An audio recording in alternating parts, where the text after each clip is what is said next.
I really want to sew on my serger, but I'm afraid of it. That is the #1 comment that I see regarding sergers whenever I make a post about them. Today, I'm going to talk a little bit about what your serger is and how to not be afraid of it. So let's start with, what is a serger? A serger essentially does 3 things at the same time. It's sewing a lock stitch for you, it's cutting your fabric as you go and making a nice clean edge, and it's going to overcast stitches around the edge of your fabric to keep it from coming unraveled. And with knits, it's going to help you have stretch to those stitches. So let's talk about the parts of a serger. This is the thread guide for your left needle. This is the thread guide for your right needle.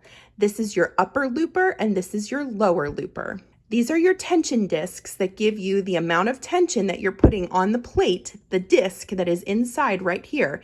And that helps it decide how fast or slow it's going to move through your machine. You will not meet a serger nowadays that does not have thread guides to it. And that is such a help because this is the most stressful part when people open up a serger. Let's talk about what's over here on the side. These dials are very important, and I want to explain to you what they mean. Your serger is equipped with feed dogs underneath your presser foot here, just like on a regular sewing machine.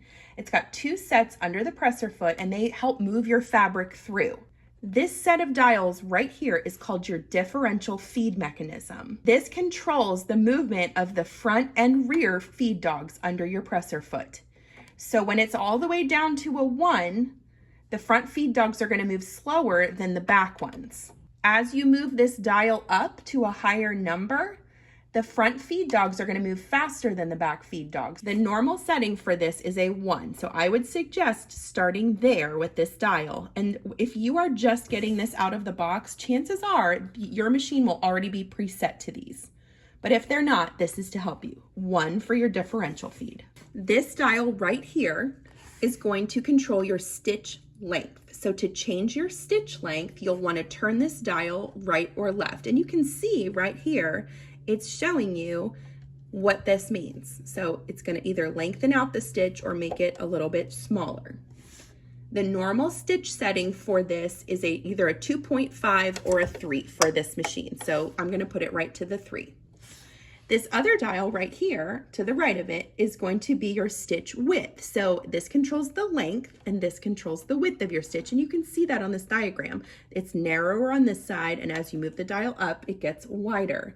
The factory setting for this machine, the 1034D, is a 5mm. So we'll set it to that.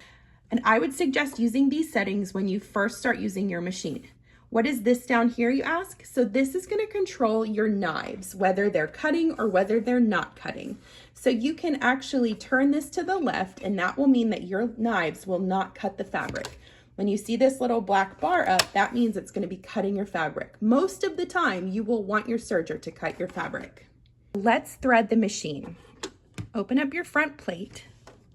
And I've actually numbered this on my machine to remember that this is the order in which I want to thread my machine. The first thing you're going to want to do is raise your telescoping thread tree, which is back here. That's what holds the thread up and moves it through. It's going to go up to its highest position.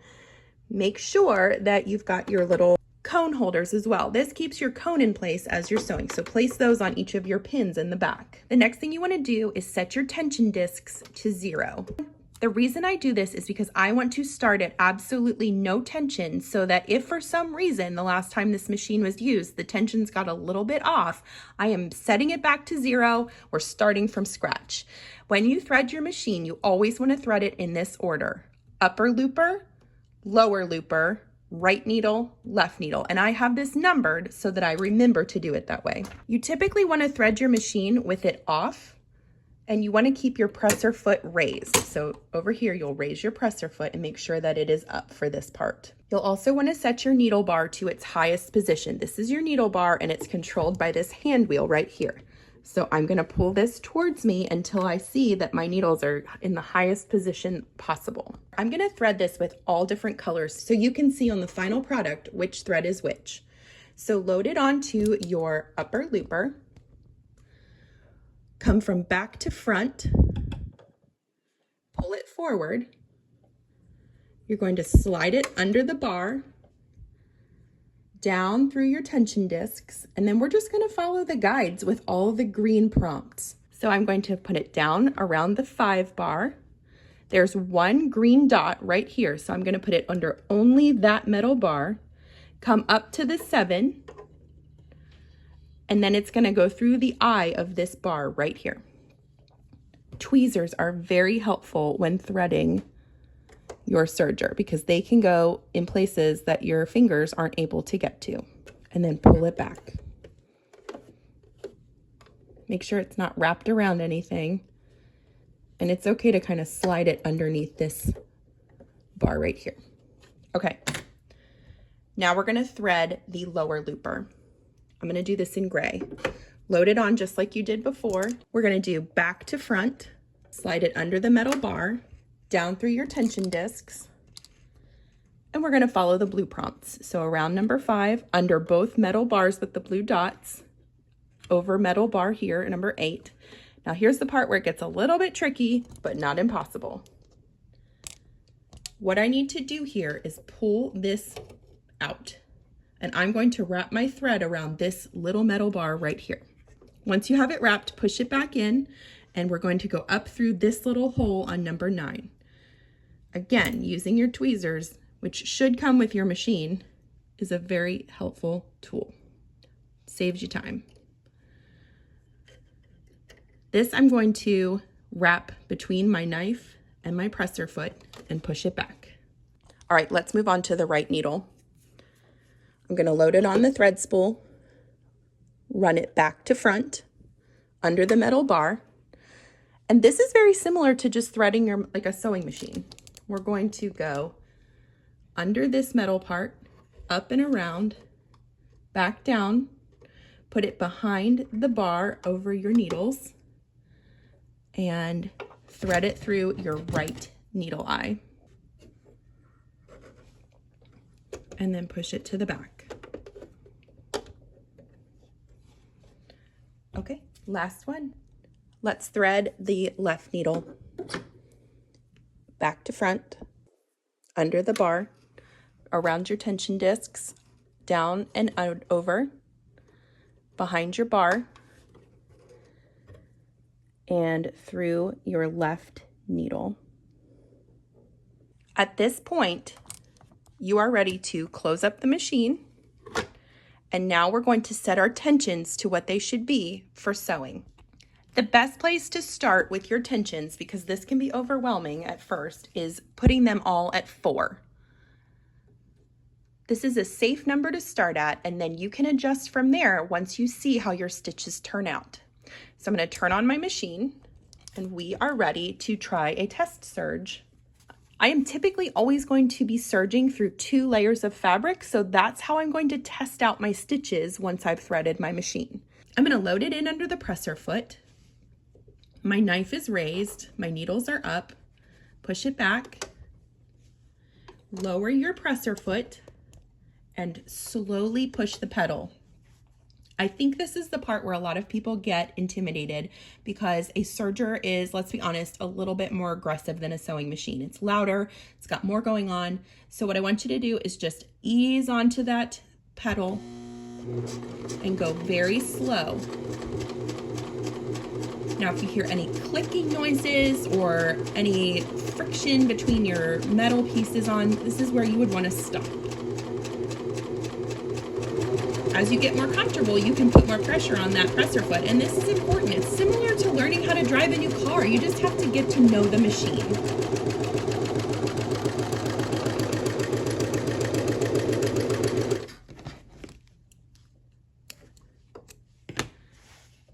So as you can see, this actually serged pretty nicely. The loops here are just a little bit loose. And that's a very common thing that happens when you're setting your tension discs. And the way to fix that, which is easy to see because we threaded our machine with different colors, is this is very clearly your lower looper. And so that is our right side with the gray. And I'm going to up that tension just a little bit. Let's try a 5 and run it through again.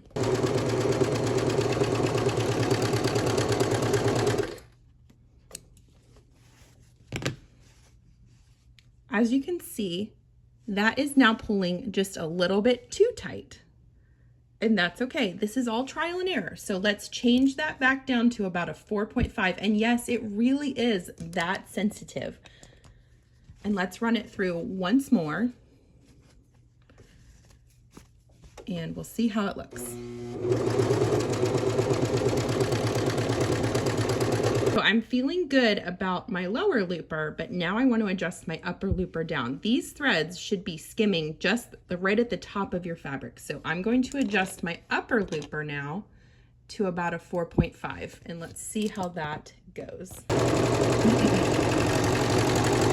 So as you can see, our gray, our lower looper is running right along the top of the fabric, and our upper looper, you can barely see it, but it's skimming right along in that red there.